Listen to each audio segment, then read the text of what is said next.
BNY study परिवार में आपका स्वागत है। जैसे ही पता चलता है कि भारतीय आर्मी व भारतीय रेलवे के बाद तीसरे नंबर पे भारत में सबसे ज्यादा जो संपत्ति है वो वक्फ बोर्ड के पास है, जिसके कारण ये वक्फ बोर्ड सुर्खियों में आ जाता है और दिन प्रतिदिन विवाद के कारण भी इसका मामला सुर्खियों में रहता है, जिसके कारण आने वाले एग्जाम के लिए ये बहुत ही महत्वपूर्ण टॉपिक है। इसलिए आज के वीडियो में हम इसका संपूर्ण अध्ययन करेंगे। चलिए शुरू करते हैं। वक्फ बोर्ड क्या है जानने से पहले सबसे पहले जानते हैं ये वक्फ क्या होता है। वक्फ जो है ये अरबी भाषा के वकूफा शब्द से लिया गया है, जिसका शाब्दिक अर्थ होता है ठहरना। वक्फ जो होती है ये एक प्रकार की संपत्ति होती है जो दान के द्वारा प्राप्त की जाती है। और दान कौन देता है? तो ये कोई व्यक्ति हो सकता है, कोई संस्था हो सकती है, या फिर एक संगठन हो सकता है। जो दान देता है उस दान देने वाले व्यक्ति को कहते हैं वाकिफ। वक्फ शब्द आया कैसे? तो इसका प्रमाण पैगंबर मोहम्मद के समय में मिलता है। ऐसा माना जाता है कि पैगंबर मोहम्मद के समय खजूर के 600 पेड़ों का बाग था, जिसके आमदनी से मदीना के गरीब लोगों की मदद की जाती थी। भारत में इसका प्रमाण जो मिलता है वो दिल्ली सल्तनत के समय से मिलता है। अब वक्फ बोर्ड क्या है, आइए इसको समझते हैं। तो वक्फ बोर्ड एक संस्था है जो अल्लाह के नाम पर दान की गई संपत्ति का रख रखाव करती है। जैसे इस्लाम मजहब मानने वाले जब अपनी किसी चल या अचल संपत्ति को जकात में देते हैं तो वो संपत्ति तभी से वक्फ कहलाती है। यहाँ दो शब्द है, एक वक्फ और दूसरा जकात है। वक्फ में भी संपत्ति दान की जाती है और जकात में भी संपत्ति दान की जाती है। फिर वक्फ और जकात में अंतर क्या होता है? जकात किसी व्यक्ति, संस्था या संगठन द्वारा एक साल में कमाई गई संपत्ति का 2.5% दान किया जाता है। ये इस्लाम धर्म में अनिवार्य रूप से किया जाने वाला कार्य है, यानी हर व्यक्ति को एक साल में कमाई गई संपत्ति का 2.5% गरीब, असहाय या इस्लाम धर्म के प्रचार के लिए दान करना अनिवार्य होता है। जबकि वक्फ में ऐसा कोई नियम नहीं है। वक्फ में एक छोटी संपत्ति से बहुत बड़ी संपत्ति भी दान में दी जा सकती है और इसी दान की गई संपत्ति का जो रख रखाव करता है उसे वक्फ बोर्ड कहते हैं। जकात दिए जाने के बाद इस संपत्ति पर किसी का मालिकाना अधिकार नहीं होता है। एक बार जमीन आप दे दिए या कोई धन दे दिए तो फिर उस पर आपका कोई मालिकाना अधिकार नहीं होता है। उस संपत्ति को अल्लाह की संपत्ति माना जाता है और उसकी देख रेख जो करता है वो वक्फ बोर्ड करता है। ये संस्थान उस संपत्ति से जुड़े सारे कानूनी काम को संभालती है, जैसे उसे बेचना, खरीदना, किराए पर देना आदि। एक बार यदि कोई व्यक्ति ये वक्फ दे देता है, यानी एक बार कोई व्यक्ति कोई दान या धन दे देता है तो फिर उसके बाद उस संपत्ति को कभी वापस नहीं ले सकता। वक्फ बोर्ड उसे चाहे जैसे इस्तेमाल करता है। अब हम जानते हैं वक्फ बोर्ड का मामला सुर्खियों में क्यों आया। इसकी एक छोटी सी कहानी है। सबसे पहले हम इस कहानी को पढ़ते हैं, इसके बाद हम जानेंगे कि वक्फ एक्ट 1995 सेक्शन 3R क्या है और सेक्शन 85 क्या है। आइए सबसे पहले इस कहानी को पढ़ते हैं। कहानी क्या है? होता क्या है कि तमिलनाडु के तिरुचिरापल्ली के तिरुचेथुरई गांव का मामला पहली बार 1922 में आता है। क्यों आता है? कावेरी नदी के तट पर बसे तिरुचेथुरई गांव के एक सख्त थे राजगोपाल।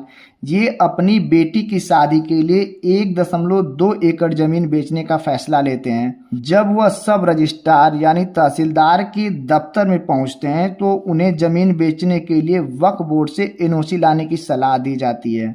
उन्हें बताया जाता है कि गांव की जमीन पर वक्फ बोर्ड का मालिकाना हक है, इसलिए एनओसी लेना आवश्यक है। बिना एनओसी वह जमीन नहीं बेच सकेंगे। यह राज खुलते ही हंगामा खड़ा हो गया। क्यों हंगामा खड़ा हुआ? ग्रामीणों ने इसकी शिकायत डीएम से की और बताया कि उनके गांव का इतिहास 1500 साल से भी पुराना है। ऐसे में यह वक्फ बोर्ड की प्रॉपर्टी नहीं हो सकती। और जो तिरुचेथुरई गांव था ये हिंदू बाहुल्य गांव था, यानी हिंदू बाहुल्य इस गांव में मुस्लिम आबादी का इतिहास भी नहीं रहा है। फिर ये वक्फ बोर्ड की संपत्ति कैसे हो सकती है? इस गांव के 1500 साल पुराने मनेडियावल्ली समेता चंद्रशेखर स्वामी के मंदिर में लिखा शिलालेख भी सामने आ जाता है और उस शिलालेख के हिसाब से मंदिर की दीवारों पर लिखा गया था कि गांव की कई एकड़ जमीन जो है वो मंदिर की है। इसके बाद गांव वालों का दावा और मजबूत हो जाता है। वक्फ बोर्ड के खाते में गांव की जमीन कब और कैसे पहुंची, इसका कोई साक्ष्य भी नहीं मिलता है। जब ये मामला सुर्खियों में आया तो वक्फ बोर्ड अधिनियम में बदलाव की मांग उठने लगी। इसके बाद देश के कई हिस्से में दावा किया गया कि सरकारी और निजी जमीन को वक्फ प्रॉपर्टी घोषित कर दी गई है। अभी हम इस पैराग्राफ में जाने कि वक्फ बोर्ड जो है एक पूरे गांव को ही वक्फ की जमीन घोषित कर देता है, वो किस कारण करता है, उसके क्या पावर हैं, आइए इसको जानते हैं। वक्फ एक्ट 1995 का सेक्शन 3R क्या कहता है?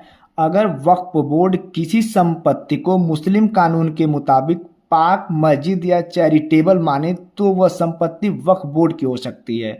अगर किसी को इस फैसले से एतराज है तो वो वक्फ बोर्ड से केवल गुहार लगा सकता है। आखिरी फैसला जो होगा वो ट्रिब्यूनल कोर्ट में होगा, और ट्रिब्यूनल कोर्ट भारत में केवल सिर्फ और सिर्फ कितने हैं? 14 हैं, और उस 14 ट्रिब्यूनल कोर्ट में 18,000 से ज़्यादा केसेस पेंडिंग हैं। और भारत में सिर्फ 14 होने के कारण इनकी दूरी किसी विशेष क्षेत्र से बहुत ज़्यादा हो जाती है, और एक गरीब और असहाय व्यक्ति के लिए वहां तक जाना बड़ा मुश्किल काम है। किसी भी जमीन को वक्फ बोर्ड अगर कहता है ये मेरा है, तो फिर वक्फ बोर्ड को साबित करने की कोई जिम्मेदारी नहीं है। उस विपक्षी दल या विपक्षी व्यक्ति को साबित करना होगा कि यह संपत्ति मेरी है। और सेक्शन 85 क्या कहता है? इसके मुताबिक वक्फ ट्रिब्यूनल कोर्ट के फैसले को सिविल या राजस्व या अन्य अदालतों में चुनौती भी नहीं दी जा सकती। केवल ऐसे मामलों को हाई कोर्ट या सुप्रीम कोर्ट में देखा जा सकता है। तो इस प्रकार ये एक पेचीदा कानून था जिसके तहत इसका मामला सुर्खियों में आता रहा है। वक्फ बोर्ड की संपत्ति की बात करें तो अनुमान लगाया जा रहा है कि 9.4 लाख एकड़ की जमीन इनके पास है। बहुत ज़्यादा जमीन है। ये तो एक मामला है सुर्खियों में आने का। दूसरा मामला है, कह रहा है कि वक्फ बोर्ड के अध्यक्ष शफी सादी ने जहां जीत के बाद कहा कि अब नई सरकार में मुस्लिम समुदाय का उप मुख्यमंत्री बनना चाहिए और 5 मुस्लिम विधायकों को खास विभाग दिया जाना चाहिए। क्यों बोलते हैं? इसके बाद जो है वही गुलबर्गा के वक्फ जिला अध्यक्ष सैयद हबीब सरमस्त का एक बयान वायरल हुआ। वो क्या बोलते हैं कि मुसलमानों को किसी रिजर्वेशन की जरूरत नहीं है, उनके पास गुलबर्गा में ही 27,000 एकड़ से ज़्यादा वक्फ की ज़मीन है। अगर मुसलमान वक्फ को सही से संभालते हैं तो उनके पास इतना धन है कि वो हुकूमत को कर्जा दे सकते हैं। इसलिए ये चर्चाएं तेज हो गई कि ये वक्फ बोर्ड क्या चीज़ है जिसके बूते इतने बड़े दावे हो रहे हैं। इसका काम क्या होता है? जो इनके सदस्य राज्य में जीतने वाली कांग्रेस को कह रहे हैं कि सरकार में उनके समुदाय के डिप्टी सीएम चुने जाएं, इनके पास कितनी संपत्ति है जो हुकूमत को कर्जा देने की खुलेआम बात कर रही है। और इस प्रकार ये मामला सुर्खियों में आ जाता है। अब हम जानते हैं जो वक्फ बोर्ड है ये कार्य कैसे करता है। सबसे पहले हम वक्फ बोर्ड के इतिहास की चर्चा करते हैं कि कैसे वक्फ बोर्ड बना। भारत में वक्फ की शुरुआत जो है ये दिल्ली सल्तनत के दौर से ही मानी जाती है। आज़ादी से पहले मुस्लिम वक्फ मान्यकरण अधिनियम 1913 का उल्लेख भी मिलता है। भारत की स्वतंत्रता के बाद सबसे पहले बना वक्फ एक्ट अधिनियम 1954 ईस्वी में। एक बात और जानिए, ये संविधान में वक्फ एक्ट का कोई प्रावधान नहीं है, यानी ये संवैधानिक निकाय न होकर ये वैधानिक निकाय है, यानी इसे संविधान बनने के बाद बनाया गया है। और सबसे पहले कब बना? तो 1954 ईस्वी में बना था। इसको बनाए कौन थे? तो जवाहरलाल नेहरू की सरकार ने। कह रहा है 1954 में जवाहरलाल नेहरू सरकार ने वक्फ अधिनियम को पारित किया था। इसके बाद वक्फ का केंद्रीकरण हुआ और अधिनियम के तहत सरकार ने 1964 में एक केंद्रीय वक्फ परिषद की स्थापना की। वक्फ एक्ट सबसे पहले कब बना? तो 1954 ईस्वी में। और किसकी सरकार में? जवाहरलाल नेहरू की सरकार में। और 1964 में क्या होता है? एक केंद्रीय वक्फ परिषद की स्थापना होती है। ये काम कैसे करता है? तो सेंट्रल वक्फ काउंसिलिंग में जो केंद्रीय अल्पसंख्यक कल्याण मंत्री होते हैं ये इस वक्फ बोर्ड के अध्यक्ष माने जाते हैं सेंटर में। और वर्तमान में कौन चेयरमैन है इसके अध्यक्ष? तो किरण रिजिजू हैं। और एक सेक्रेटरी का पद होता है, और वर्तमान में सेक्रेटरी कौन है? तो MP सिंह तेवतिया हैं। और इसके नीचे कार्य करने के लिए 8 सीटें होती हैं, जो कि वर्तमान में 8 सीटों क्या है? खाली हैं। आगे देखते हैं। वक्फ एक्ट 1954 बनने के बाद इसका 1964 में क्या होता है, केंद्रीय वक्फ परिषद की स्थापना होती है। फिर आता है 1995, 40 साल बाद वक्फ एक्ट में एक बहुत बड़ा संशोधन होता है। 40 साल बाद सन 1995 में वक्फ एक्ट में संशोधन होता है और इस वक्फ एक्ट की शक्तियां बढ़ा दी जाती हैं। प्रत्येक राज्य और केंद्र शासित प्रदेश में वक्फ बोर्डों के गठन की अनुमति देने के लिए कानून में संशोधन किया जाता है। इसके बाद से केंद्रीय वक्फ परिषद वक्फ संपत्तियों से संबंधित मामले पर केंद्र के लिए एक सलाहकार के रूप में कार्य करती है।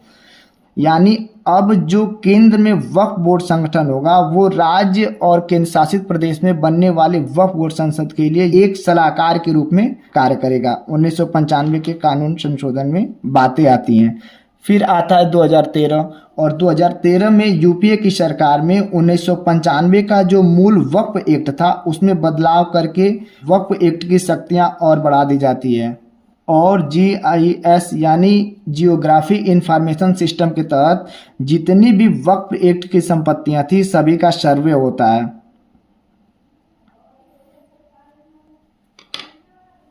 अब बात करते हैं कि देश भर में कितने वक्फ बोर्ड हैं।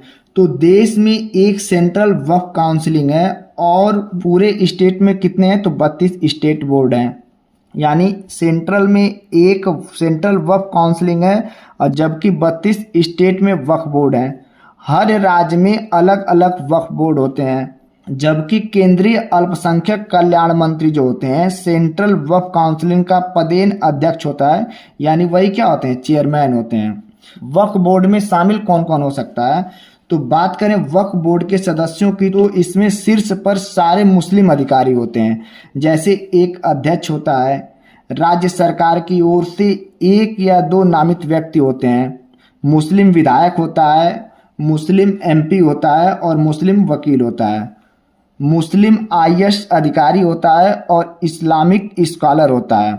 एक और होता है टाउन प्लानर और इसके अलावा एक लोकल लेवल पर मुतवल्ली भी होता है।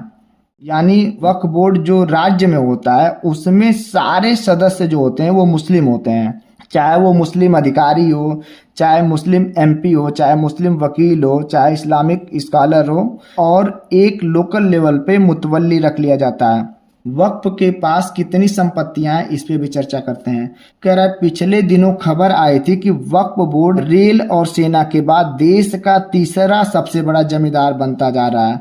यानी वक्फ के पास भारतीय रेल और सेना के बाद सबसे ज्यादा जमीन है।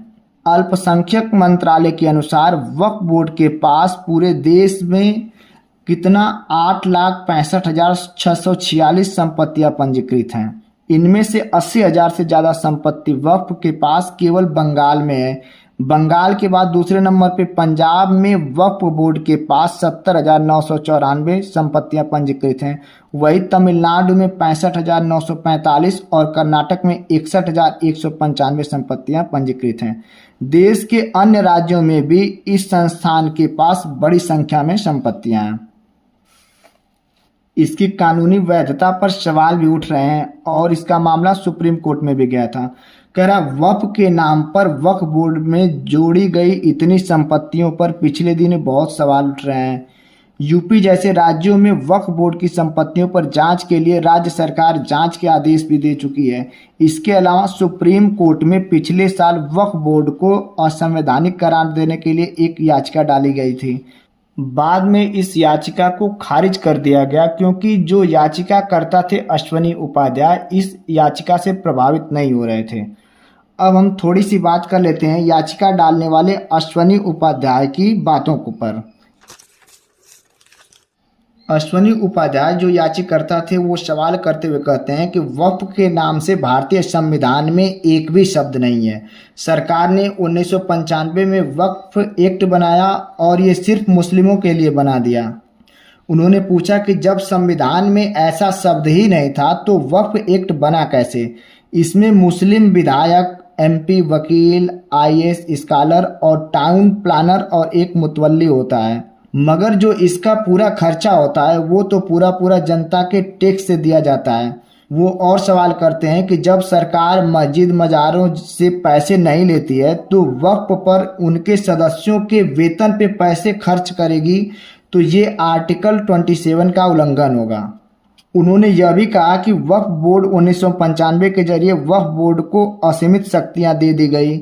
उन्हें ये अधिकार दे दिया गया कि उनके सब धार्मिक संपत्तियों से जुड़े मामले ट्रिब्यूनल कोर्ट में जाएंगे।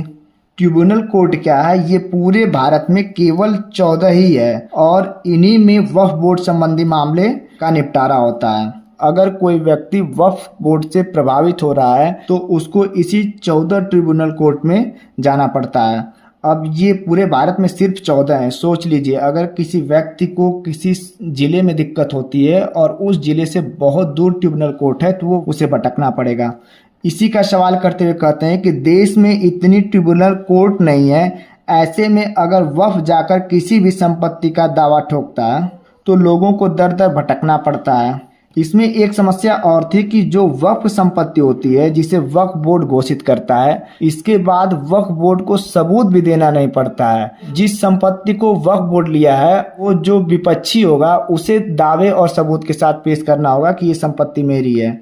ये सबसे बड़ा इसका वीक पॉइंट था। तब सुनवाई होती है, जबकि बाकी धर्मों के मामले आराम से सिविल कोर्ट में सुन लिए जाते हैं। लोकतांत्रिक देश में वक्फ के मायने सुप्रीम में भले ही अश्वनी उपाध्याय की याचिका खारिज कर दी गई, लेकिन उठाए गए सवाल जो थे वो गलत नहीं थे, बिल्कुल नहीं गलत थे। कह रहा है भारत जैसे लोकतांत्रिक देश में मजहबी आधार पर ऐसे बोर्ड और कानून बनाना ये कहाँ उचित है। कह रहा पिछले ही दिनों ये खबर आई कि एक पूरे गांव पर वक्फ बोर्ड ने अपना अधिकार बता दिया। और ये मामला कहाँ का था? तो तमिलनाडु राज्य के जिला कौन था? तिरुचिरापल्ली। और गांव कौन था? तिरुचेथुरई गांव का यह मामला था। जबकि लोग उस पर सालों से रह रहे हैं और जमीन पर मंदिर भी था। ये भेदभाव नहीं है तो क्या है? किसी भी अन्य धर्म की संपत्ति से जुड़े मामले पर सिविल कोर्ट में सुनवाई कर लेता है, जबकि अगर किसी वक्फ की संपत्ति का विवाद है तो वो केवल ट्रिब्यूनल कोर्ट में सुनी जाती है।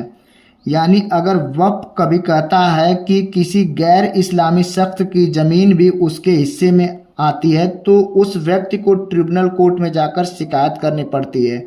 और देश में इन कोर्टों की संख्या क्या है? बहुत ही कम है। कितनी है? 14 है।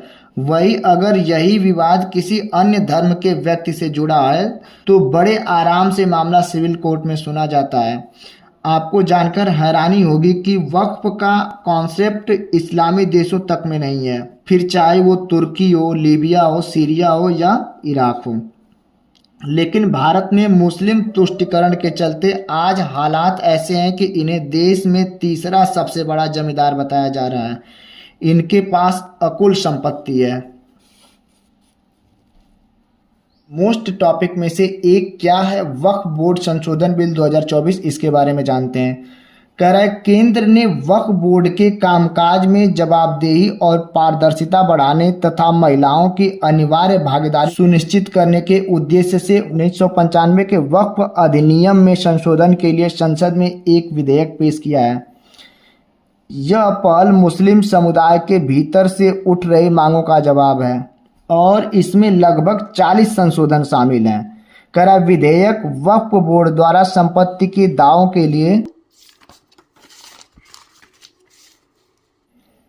अनिवार्य सत्यापन को अनिवार्य बनाता है और बोर्ड की संरचना और कामकाज को बदलने के लिए अधिनियम की धाराओं में संशोधित करता है, जिससे महिलाओं का प्रतिनिधित्व शामिल है। अब क्या क्या मुख्य संशोधन है इसके बारे में चर्चा कर लेते हैं। तो कुछ महत्वपूर्ण संशोधन है, आइए देखते हैं। एक है कह रहा वक्फ बोर्ड एक्ट के सेक्शन 9 और 14 में बदलाव करके महिलाओं को पार्टिसिपेशन में बढ़ाना है। यानी अब तक वक्फ एक्ट में कोई भी महिला का शामिल होना नहीं था। दूसरा है वक्फ बोर्ड के मैनेजमेंट में गैर मुस्लिम विशेषज्ञ शामिल और सरकारी अधिकारियों से वक्फ प्रॉपर्टी का ऑडिट करना। पहले क्या था? वक्फ की प्रॉपर्टी को केवल वक्फ बोर्ड के द्वारा मैनेज किया जाता था। संशोधन के बाद क्या होगा? इसमें ट्रांसपेरेंसी आएगी और वक्फ की प्रॉपर्टी का ऑडिट जो करेगा वो कौन करेगा? सरकारी अधिकारी करेगा। ऑडिट से वक्फ के पैसे और संपत्ति का हिसाब ट्रांसपेरेंट होगा। वक्फ संपत्ति का जिला मजिस्ट्रेट के ऑफिस में रजिस्ट्रेशन होगा। पहले इसका रजिस्ट्रेशन वक्फ बोर्ड के तहत होता था, लेकिन संशोधन के बाद वक्फ की संपत्ति का जो रजिस्ट्रेशन होगा, सभी का जैसे रजिस्ट्रेशन होता है ठीक उसी प्रकार इसका भी रजिस्ट्रेशन जिला मजिस्ट्रेट के ऑफिस में होगा। कह रहा है वक्फ ट्रिब्यूनल के फैसले को कोर्ट में चुनौती देने का रास्ता खुलेगा। पूर्व में ये विकल्प कमजोर था। वक्फ बोर्ड से संबंधित कोई भी मामला केवल ट्रिब्यूनल कोर्ट में सुने जाते थे और ट्रिब्यूनल कोर्ट केवल 14 होने के कारण इनमें पेंडेंसी केसों की संख्या इतनी ज़्यादा है, लगभग 18,000 ट्रिब्यूनल कोर्ट में पेंडिंग केस है। कितनी है? 18,000। यानी इतना ज़्यादा केस है और केवल कोर्ट कितने हैं? 14 हैं। तो इस प्रकार इसमें डिले वाली भी समस्या थी, ये समस्या भी खत्म हो जाएगी। और यही कुछ पॉइंट थे दोस्तों वक्फ एक्ट के तहत। वक्फ क्या है, वक्फ बोर्ड क्या है, वक्फ शब्द कहाँ से आया, इन सारी बातों को आज हम इस वीडियो में डीपली अध्ययन किए हैं। उम्मीद करते हैं ये वीडियो आपको पसंद आई होगी। अगर ये वीडियो आपको पसंद आती है तो प्लीज़ इस वीडियो को लाइक करिए और हमारे चैनल को सब्सक्राइब करिए। मिलते हैं अगले वीडियो में, तब तक के लिए धन्यवाद।